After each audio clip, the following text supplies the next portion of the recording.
మనుషులందరూ కూడా ఈ లోకంలో ఉన్నప్పుడు ఏదో ఒక మంచి స్థాయికి వెళ్ళాలి, మన పక్కింటి వాళ్ళు చూసుకొని వాళ్ళు టీవీ కొనుక్కుంటే మనం ఇంకా దానికన్నా పెద్ద టీవీ కొనుక్కోవాలని, ఒక ఇల్లు పూరు గుడిసెలో ఉన్నవారు ఆ గుడిసెలో నుంచి పెంకుటింట్లోకి వెళ్ళాలని, ఆ పెంకుటింట్లో ఉన్నవాడు ఆ మేడలోకి వెళ్ళాలని, మేడలో ఉన్నవాడు అపార్ట్మెంట్లోకి వెళ్ళాలని అనుకుంటాడు. కానీ ఇదంతా ఎప్పుడు జరుగుతుంది అంటే ఆ కాయ కష్టం చేసుకుంటే కొన్ని సంవత్సరాలు పడుతుంది. కాబట్టి వాళ్ళ పిల్లలకి మంచి భవిష్యత్తు ఇస్తే వాళ్ళు గుడిసెలో ఉన్నప్పుడు కూడా తన పిల్లవాడు దూరదృష్టిలో తన పిల్లవాడు భవిష్యత్తు బాగుంటుందని తల్లిదండ్రులు ఇవన్నీ చేస్తుంటారు.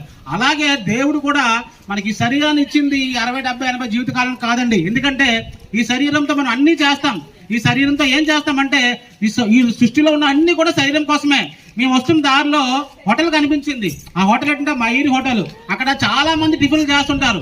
అక్కడ ఆ హోటల్ దేని కొరకంటే ఈ శరీరం కోసమే. అలా వస్తుంటే ఆ శ్రీరాముల హాస్పిటల్ కనిపించింది, ఒక పెద్ద హాస్పిటల్, ఎముకల హాస్పిటల్.